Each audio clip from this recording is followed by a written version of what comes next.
Well, good afternoon, everyone. Um, my name is April Mays, and I am proudly serving this year as President of the Haitian Studies Association. And it is my great pleasure to welcome you to this conversation about the call for papers for this year's conference. I'm very excited. I'm very proud to work with our program committee, three of whose members you see here on your screen. Regine O. Jackson, past president of Haitian Studies Association, currently the vice president. Felix Jean-Louis, who is also on your screen, and Crystal Nicole Eddings, who is at the University of Pittsburgh. Felix is at the University of California, Irvine, and they worked extremely hard in addition to Darlene Dubusson, also at the University of Pittsburgh, in crafting a very dynamic and very exciting call for papers. So we are hosting this event because over the past couple of years of organizing the conference and getting a program together, we've noticed that many people often have many questions about the theme, about the different types of papers or panels or things that can be proposed for the conference. And so we are hosting this event to answer some of those logistical questions about a paper versus a panel versus a workshop versus a roundtable, but also to engage our community in a conversation about the call itself, about reparations and the ideas and motivations behind this year's particular theme.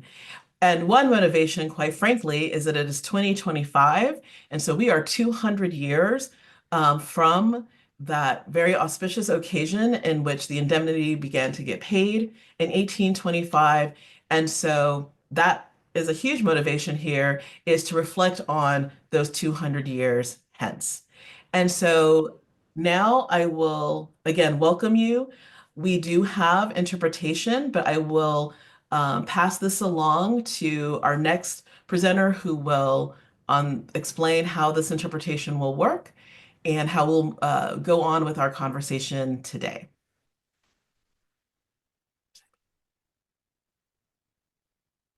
Or it could be me.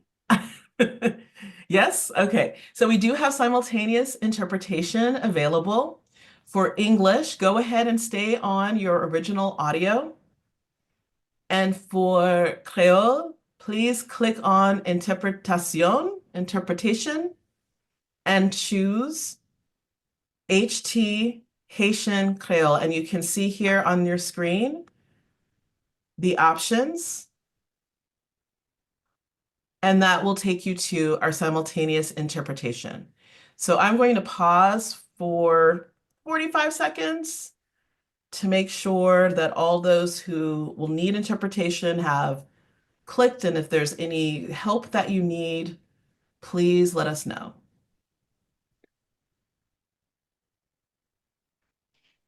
Alors, bonsoir tout le monde. Moi, c'est Rose. C'est juste pour nous capables de nous interprétation. Comment pour nous aller dans salle d'interprétation? Donc, nous parlons de nous instruction en créole. Donc, tant pis, prêtez attention.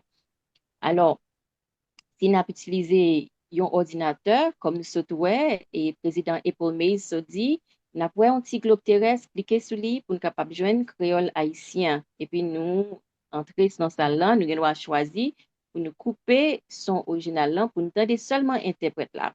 Si toutefois que nous avons utilisé un téléphone portable, songez l'appareil un petit genre différent.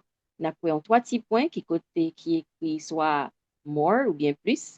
Tapez sur lui pour une joindre interprétation, choisis créole haïtien et en haut à droite écran, tapez sur done ou bien vous écrit terminé en français. Donc, le nous taper sur done ou bien terminé, nous avons entrer dans la salle d'interprétation pour nous capable en créole haïtien. Si nous avons aucun problème, tant pis, mettez information dans le chat là pour que nous capable d'aider nous. Et tant pis, songez pour ne parler pas trop vite pour nous capable interpréter tout ça qui n'a pas déçu jeudi. Merci et bonne participation. Merci, Rose. Merci pour tout.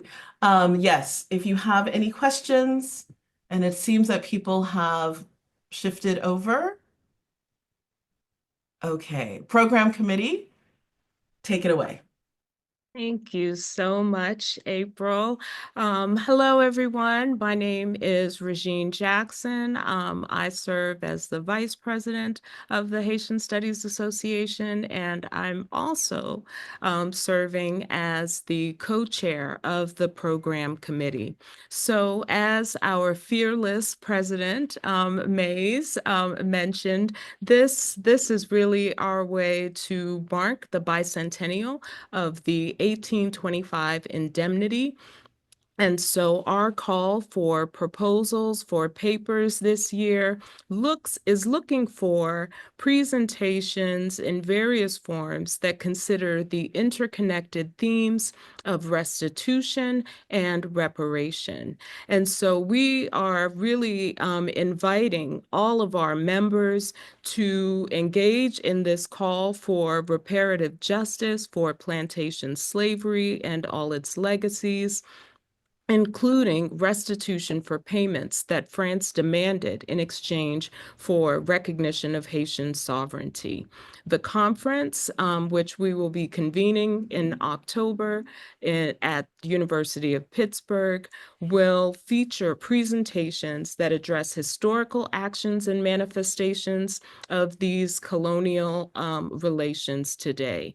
And so we're really hoping to highlight multidisciplinary approaches to reparation and restitution. We want to highlight Haitian refusals and resistance, and the defense of independence and sovereignty. And what we're aiming for is that we will be able to contribute to scholarship, um, to arrive at a future rooted in Haitian epistemology, self-determination, and core values of equality and freedom. And so this is what we want to center by looking at reparation and restitution in our conference. We really want to highlight the political realities as well as our national ethos. So on the next slide, you'll see just a handful of bullet points that are examples of the kinds of research that we imagine could be the basis for submissions. We welcome research that focuses on Haitian and Caribbean views of reparation and restitution, research on South-to-South relations, whether we're talking about imperialistic relations or liberatory relations, reparation, decolonization, and restitution as these conflicting and sometimes complementary themes, papers on debt, dollar diplomacy, and neoliberalism.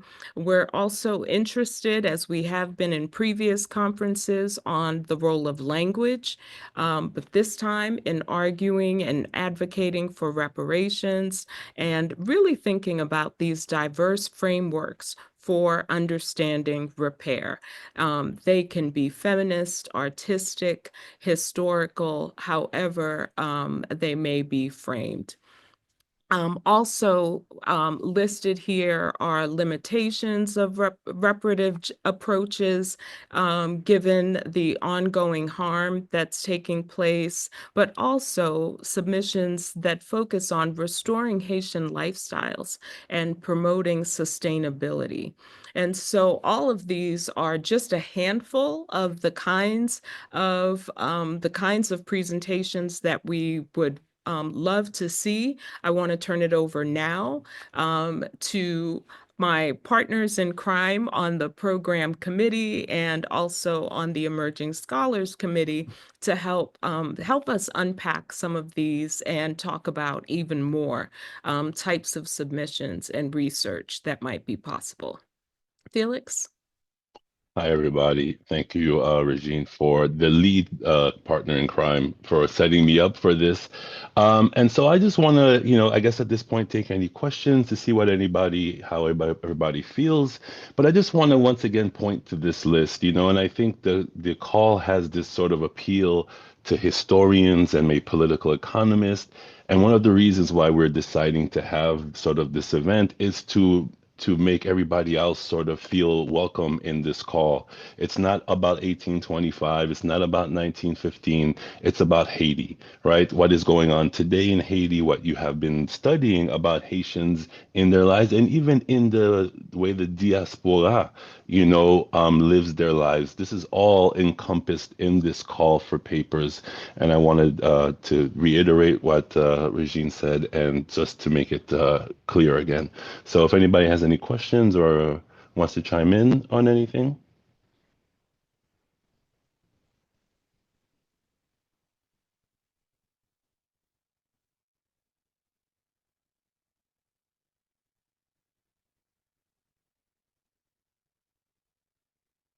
So if there are no questions, I can just talk a little bit more as I do in my classes when there are no questions. So the notion, right, is like restitution for us has a political connotation in terms of, returning the money taken 200 years ago. But the thing is as we said in the call and as we're showing here, how do we restore the fundamental features of what we believe Haiti meant to be, could be, and can be? What are people doing to restore some of the life ways that have been impinged because of the political crisis, because of the century of neoliberalization that we've just lived through, because of globalization, because of the ecological crisis that Haitians are living through, right? These are all sort of ways that if you're working on these things, that we want you to come and sort of lend these things because, like the call suggests, we are looking towards the future. And I'm a historian saying this, right? I'd love to look towards the past, and I would love to sit in like the 4 panels we can have about 1825, but we have a whole conference to put on. And it's actually important. And history does this, right? We ask the past, how did we get here today? And so what this conference actually wants to do is how do we move from here until tomorrow? And so we want to talk about then, we want to talk about now, and we want to point to tomorrow. And I'll just pause here if anybody wants to chime in.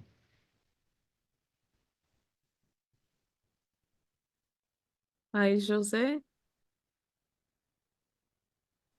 Hi, good afternoon, everybody.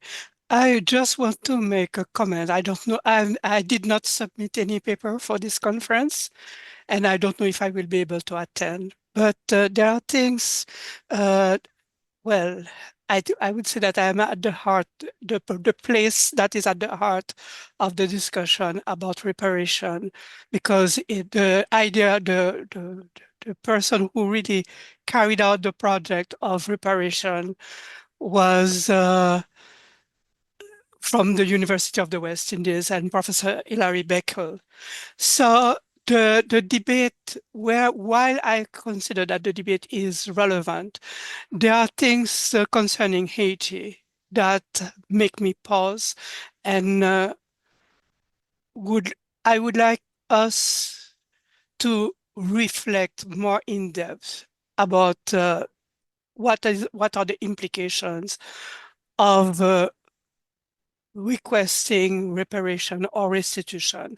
Because one of the things is that, taking into account the current situation, I think I don't see any reflection about what the debt, the acceptance to pay a reparation to the French, what was the consequences and the implications, and the fact that the proposal came from us first.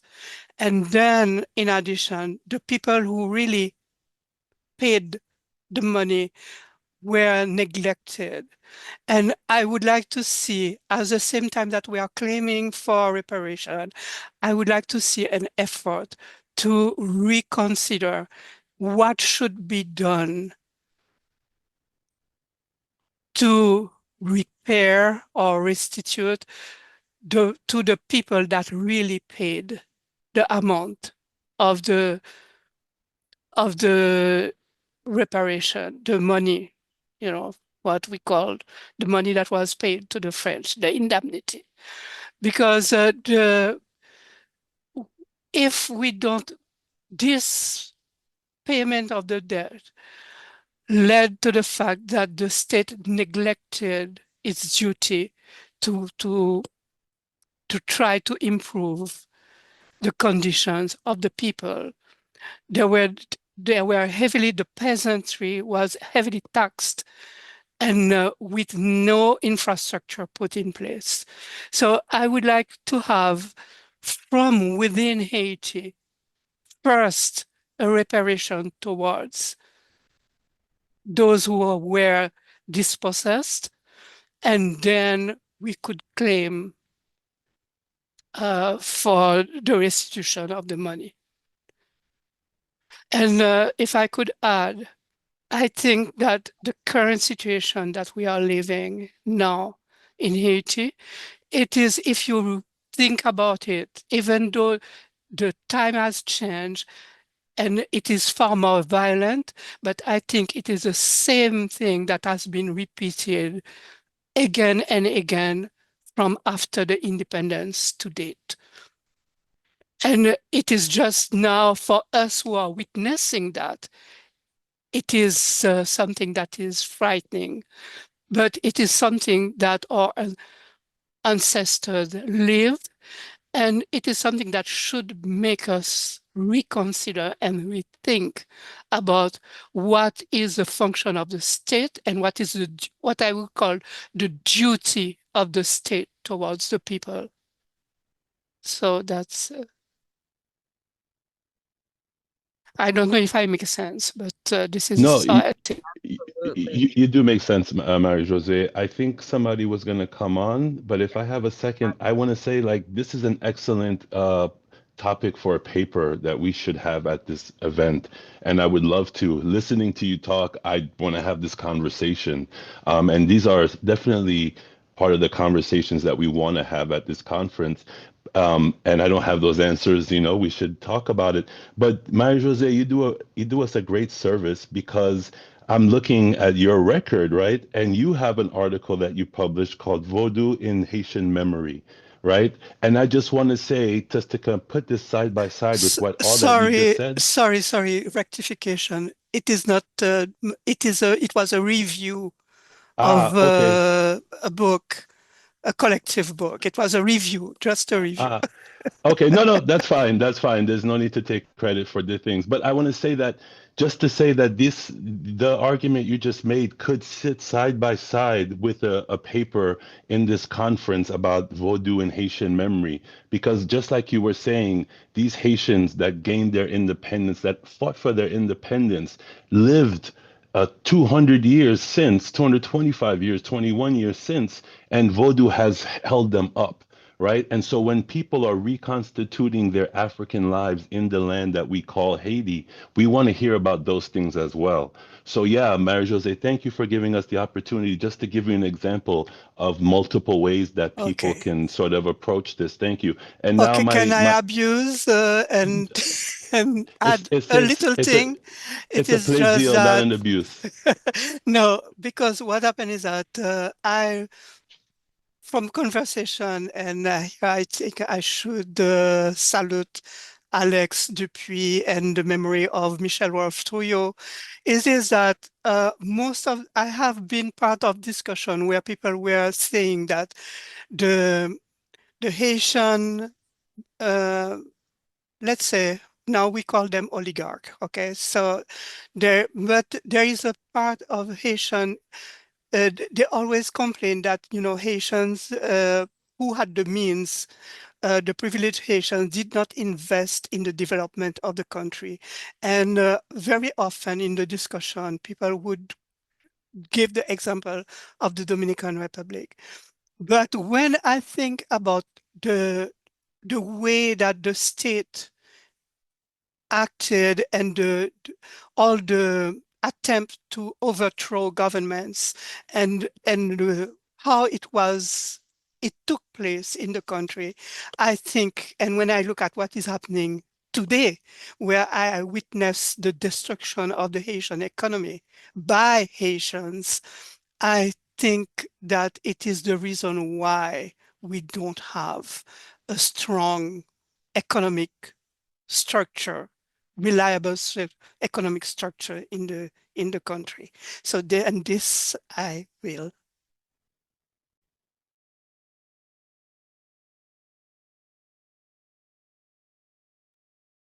Darlene? Hi, I was sorry for coming in a little later. I was giving a book talk. I just wanted to add to what Felix was saying before we move on to kind of consider the kind of formal abstract as a response is one of the things that we talked a lot about was this as an opening. And I think, Marie-Jose, this is what you're saying. And one of the points would be, and a couple of points that you raised, but the limitations of reparative approaches, right, amid ongoing harms. And so while this is situated, of course, a kind of historically, it's more to use this historical marker as a point to kind of think through, think about, query, and question the present. And so we are really inviting creative approaches to the question of repair that is beyond economic, and even questioning, to your point, whether economics or capital is even the way to go, right? And so it is between us, this conversation was very rich as we compiled the CFP, which you heard. But really, we're seeking to learn from each other as we've continued to learn from each other. And so we're excited. We're really excited to continue this conversation in Pittsburgh, where I am. And so that's all I wanted to add.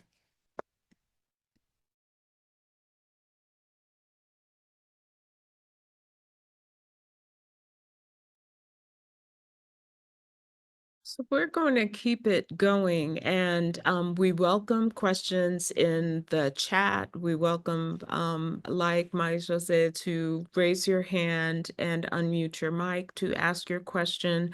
But at this point, we want to just share a little bit about the kinds of submissions that we're looking for. We are not just thinking about papers. And so, Darlene, if you want to say, I know you came in late, but we wanted to save some of the discussion for you to talk about the types of submissions. I know for some of us, a lot of us, this is old hat, right? We know how to do an abstract for a conference, but we wanted to also highlight the different ways in which we can present information that deviates from the single paper presentation or even the full panel. Either way, we, of course, continue to prioritize and invite the single papers.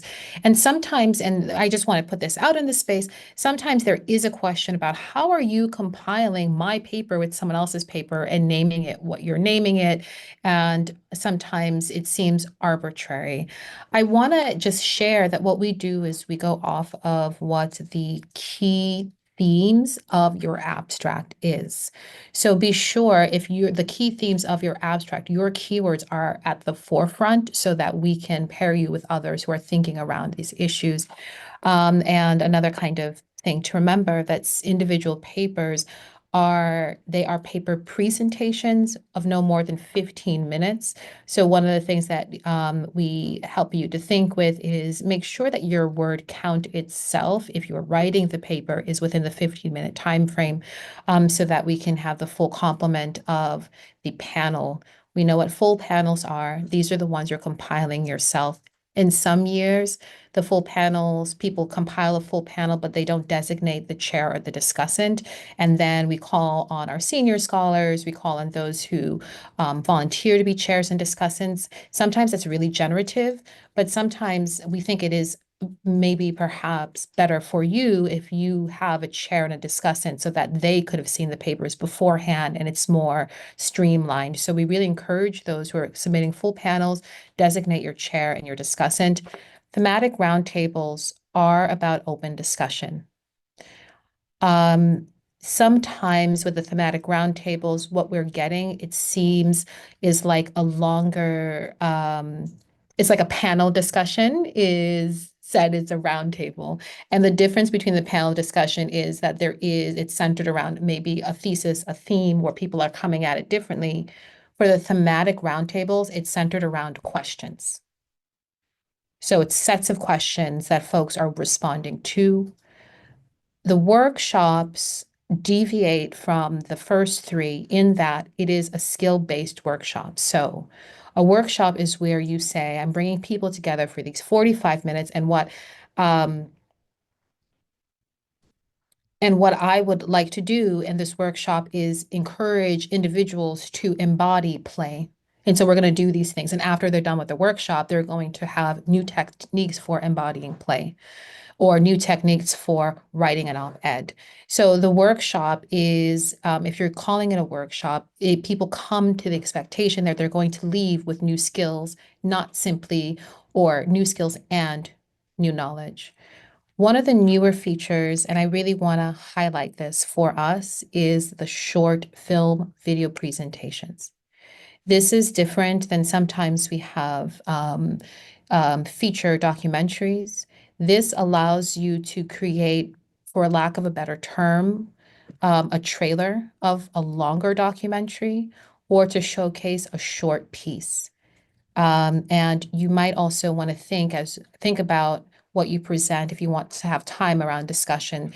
But these are some of the newer ways that we want to engage with Haitian studies. If you have any questions around the video or the film, like if it is longer than 15 minutes or 20 minutes, or you would like it to be a feature, reach out to us early. Next slide, please.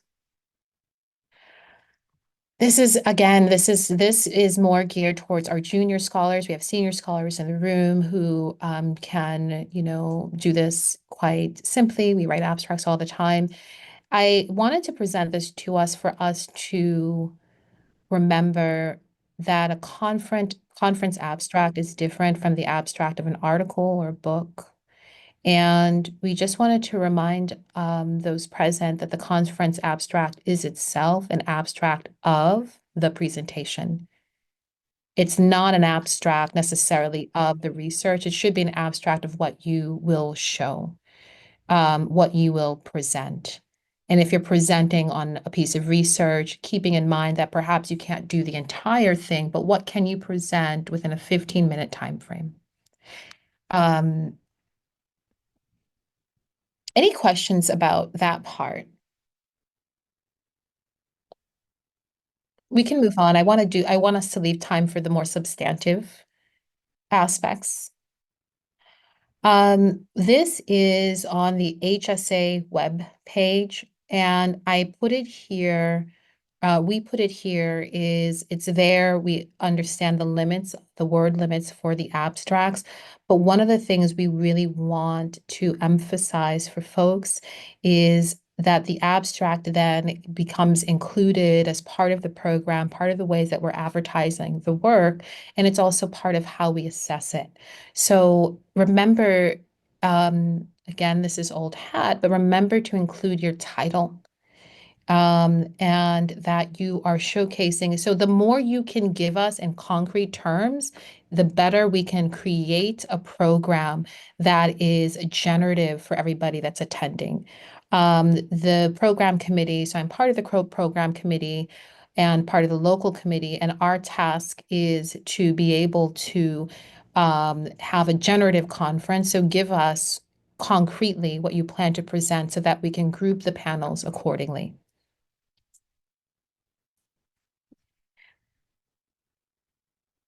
Last but not least,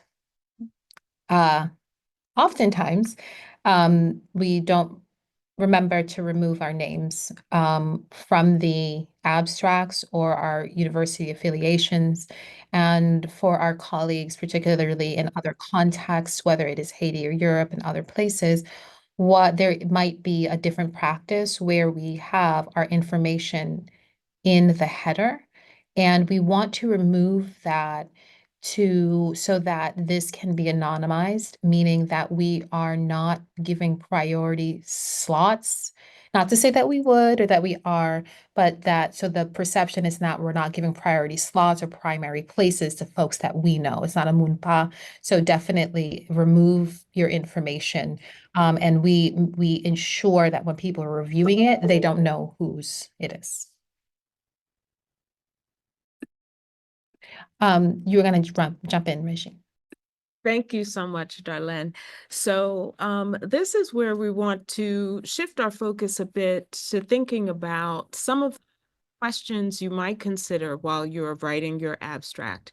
And one of the things we want to stress, and I'll pause to say thank you to anyone who has volunteered to serve as a reviewer of abstract of submissions for the conference. This is incredibly important work. And what we wanted to share are some of the criteria that the reviewers are using when they're reviewing abstracts. So we're looking for scholarly relevance. Is the abstract scholarly sound? Does it promise a presentation worthy of being in a conference?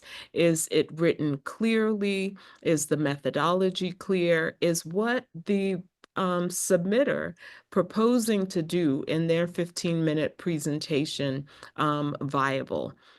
And so this question of scholarly relevance is really important to us. It's one of the primary criteria that we use in determining which papers will be selected for inclusion in the conference. The second is relevance to conference theme. We're looking at how well the abstract fits within our theme of restitution and reparation, looking at the in this moment of the 200 years since the indemnity. And as Felix mentioned, there are many, many ways to interpret the theme, but you want to make your connection to the theme clear in your abstract. Finally, we're looking at coherence of the proposals. We're always looking for well-written abstracts that are clearly articulated, that are compelling and provocative, but we don't want it's really hard to interpret or to assess abstracts that are too broad or too ambiguous. So you want to clearly state the goals of your paper. And in my discipline, I'm a sociologist. One of the things we look for in abstracts is also an acknowledgement of some of the limitations. And so again, these are the three main criteria that our reviewers are looking for when they are reading your abstracts. We do blind reviews, so we do not know who's writing, who's submitting the abstract. We look at what has been submitted, what's on the page. And on the next slide, I think, well, does anybody have any questions about this? We wanted to reiterate our submission deadline, April 21st at 11:59. Actually, I don't think it's 11:59 Eastern time. I think it might have even been 7:59 Eastern time. The website has the correct information, but we want to open up the conversation to hear your thoughts about the call for proposals. And of course, all the details are on the website.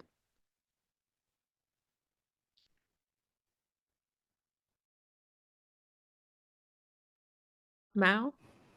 Yes, can I go in Creole or because I think my Creole is going to be better? Yes, Creole is fine. Vous mettez pas le titre.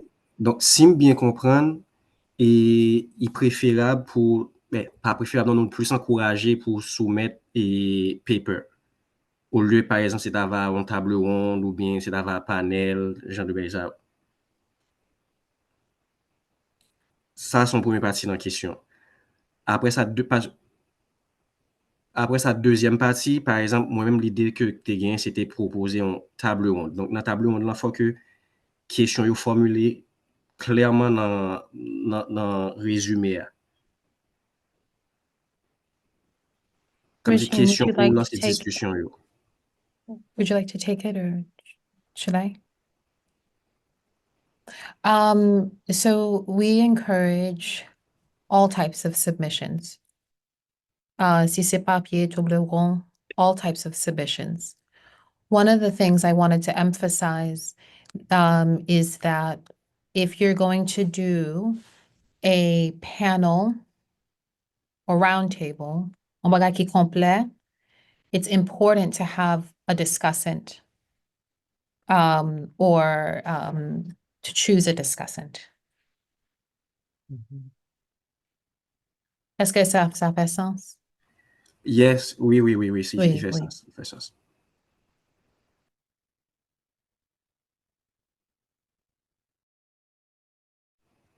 Mais tout, donc ça veut dire pour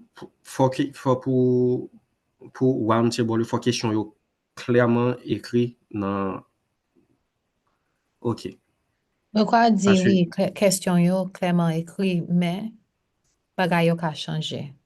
Ça ou proposer, ou pas obligé faire ça ou proposer, mais ça ou proposer, hein, it should be clear.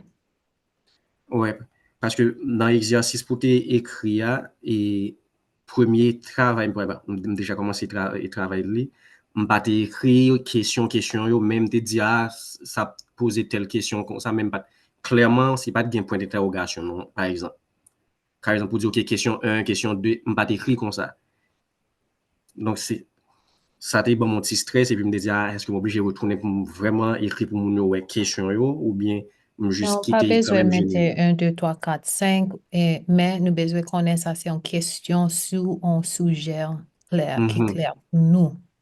OK. Oui. Thank you.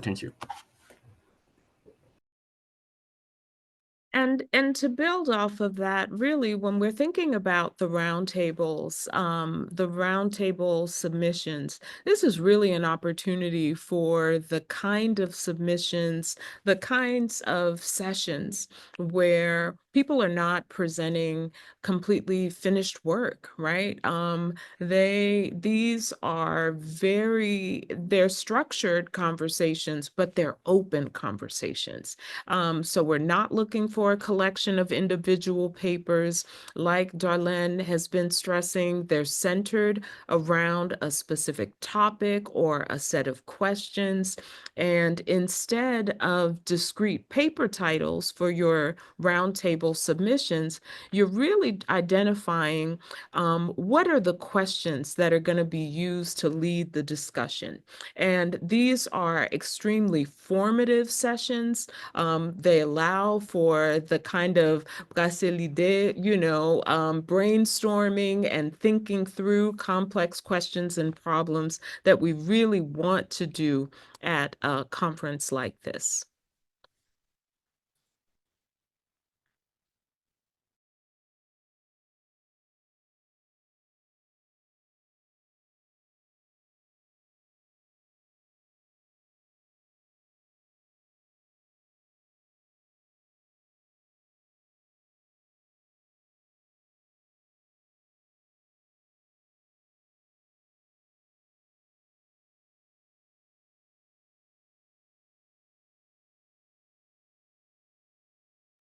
Okay, before I turn it back over to President April Mays, just want to clarify again that the deadline for submissions this year is April 21st.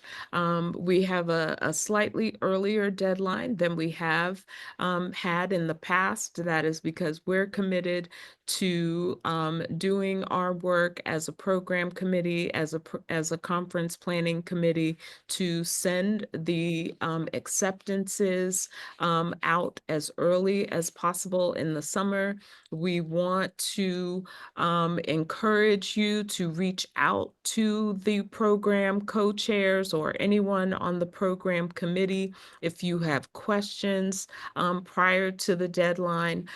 We also have some limited technical support so that if you are encountering technical difficulties, we encourage you to reach out to us. I want to turn it over now to Felix, who is representing our Emerging Scholars Committee, to make an announcement, and then we will begin to wrap up. Felix? Hi, everybody. Thank you all for joining us. And I just wanted to say two things. We are relaunching the Emerging Scholars Cafe, and you all should see an email going out about that sometime soon. We're just waiting for the language to be approved by the language experts. And similarly, we're going to reinvigorate the MAPU initiative. So look out for emails for that. And this is especially for junior scholars, to present their work in the cafes. And the MAPU, for those who don't know, are sort of groups of scholars differently collected, again, to talk about their work, but also just to talk about what it means to be doing work on Haiti, where you're at in your career, and just about missing Haiti, right? These are very sort of intimate spaces to build community as well as intellectualization or intellectual development amongst peers and scholars. So look out for those announcements soon. Thank you.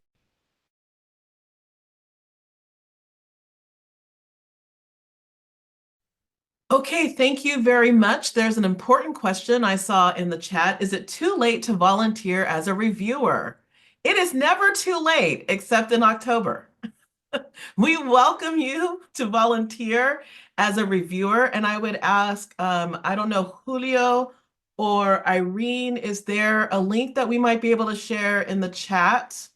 Or how would you like to collect folks' information if they wish to review? We need a lot of reviewers because, of course, we receive abstracts and proposals in multiple languages across multiple and diverse disciplines and from various methodological and theoretical perspectives. We usually have, 3 people read proposals that come in. And so, that provides, we hope with that, enough diversity among the reviewers so that at least there's an expert somewhere in the discipline or subfield for that proposal. Okay, I am right. So Irene, thank you, has put in the chat a link where you can indicate your interest to volunteer. So please make use of that link to let us know if you would like to review. Crystal has something to add. Crystal? Hi, good afternoon, everyone. I just wanted to briefly chime in, especially on one of the last questions about I think Beatrice says, my field of study is not in this arena. I'm more into Haitian farm workers in America. I think that within the framework of how we were thinking about and articulating the conference, that is definitely a topic that would fit. So in addition to kind of commemorating and reflecting on the 1825 indemnity, I believe we're also coming upon the 30th anniversary of the Journal of Haitian Studies, as well as the 15 years since the earthquake.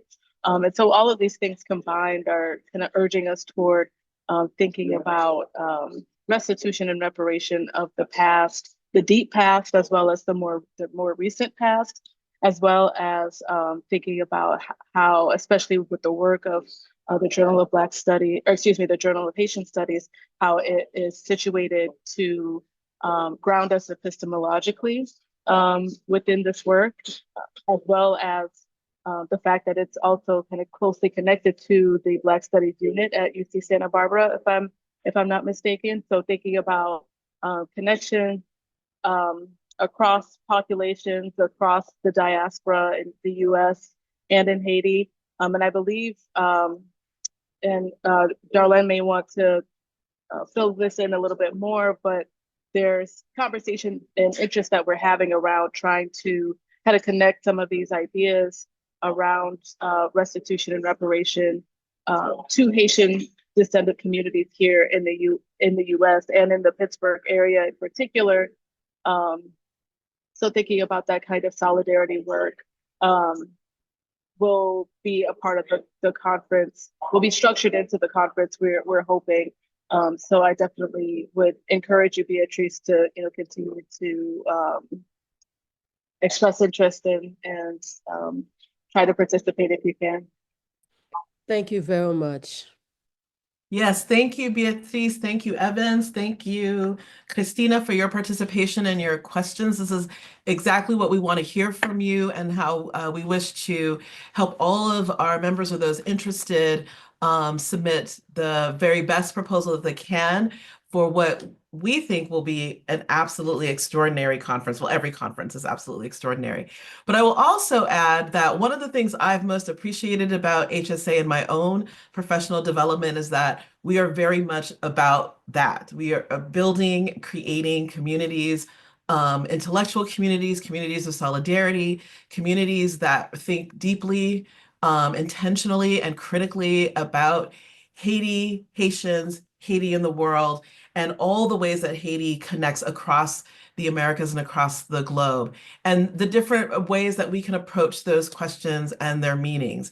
And so we are here, I think our mission, at least as I understand it, is to grow a community of scholars who are, committed to asking and answering, the best questions that we can and doing our best scholarship that's both meaningful, anchored in our ethics, our approach in the communities, and will make an impact in a variety of ways.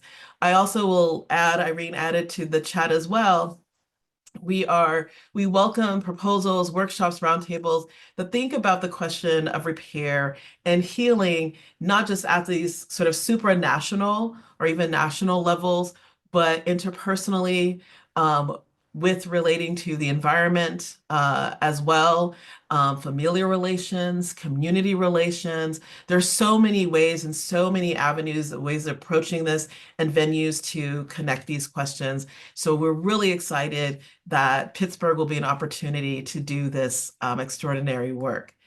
On a sad note, I received notification that an important human rights lawyer and defender of reparations passed away yesterday, Mario Joseph, in Haiti in a car accident. I will put the link to that notification in the chat right now. And so our thoughts are with his family, friends, colleagues, both in Haiti and around the world.